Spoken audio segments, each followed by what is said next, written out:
Сәлеметсіздер ме оқушылар? Бүгінгі жаңа сабақ 99-шы сабақ. Болашақтың кітабы. Оқу кәмпиті, ертегі. Бұл ертегіні Италияның жазушысы Джанни Родери жазған екен. Ертеде би деген ғаламшар болыпты. Ол ғаламшарда кітап жоқ екен. Ол ғаламшарда балалар білімді құтыға құйып, ішіп білім алады екен.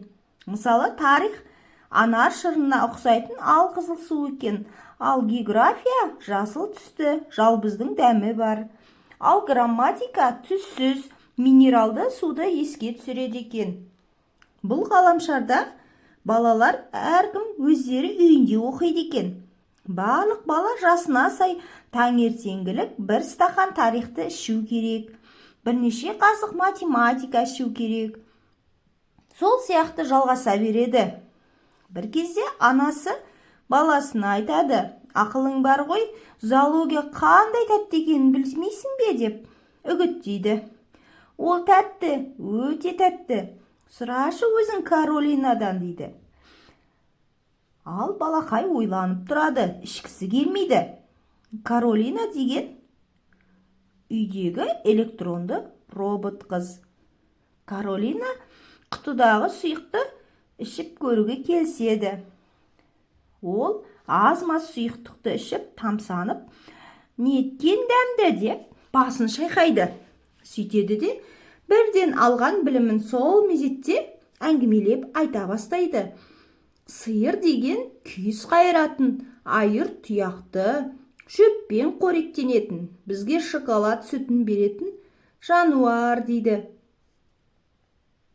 Көрдің бе әне деп анасы риза болады. Бала көнеді, бірақ ойлайды: әңгіме мүлде зоология жайында емес, бұл балық майы ғой деп күдіктенеді. Бірақ сонда да көзін жұмып, батылданып, жан-жағында қол шапалақтап, қошеметтеп тұрған соң сабақты жұтып қояды. Әрине, бұл ғаламшарда ынталы оқушылар да бар. Талаптанып, тіпті оқуға өте құмар оқушылар көп. Олар түн ортасында тұрып, тарих құтысын ақырын ғана ішіп, бір тамшы қалдырмайды. Сондықтан бұл балалар өте білімді болып шығады. Ал балабақшаға баратын балаларға арналған оқу кәмпиттері бар екен. Олардың дәмі ананас немесе құлпынайға ұқсайды. Бұлар шағын тақпақтарды, күн атауларын, апта атауларын, бірден 10-ға дейінгі сандарды үйрететін оқу кәмпиттері екен. Джанни Родеридің ғарышкер досы ескерткіш ретінде бір кәмпит әкеліп береді. Оны Джанни Родери қызына береді. Сол сәтте қызы би ғаламшарының тілінде жазылған тақпақтарды айтып оқиды.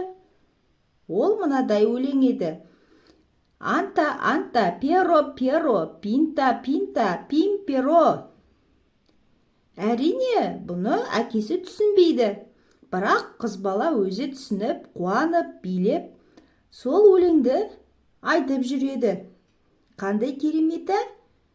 Кәмпит жеп, әрі сабақ оқып, бірден балалар қуанып жүреді. Оқушылар, ертегі қызық болды ма? Қалай ойлайсыздар? Кітап оқымай-ақ әртүрлі сусындар ішіп, кәмпиттер жеп, білімді болған қызық ба? Бізге ата-анамыз, ата-әжелеріміз онсыз да тәттілер алып береді ғой, солай емес па? Болашақта қандай кітаптар болады деп ойлайсыздар? Комментарийге пікірлеріңізді жазып кетіңіздер. Мен комментарийді оқитын боламын. Және суретті әдебиет каналына тіркеліп, достарымызды шақырайық.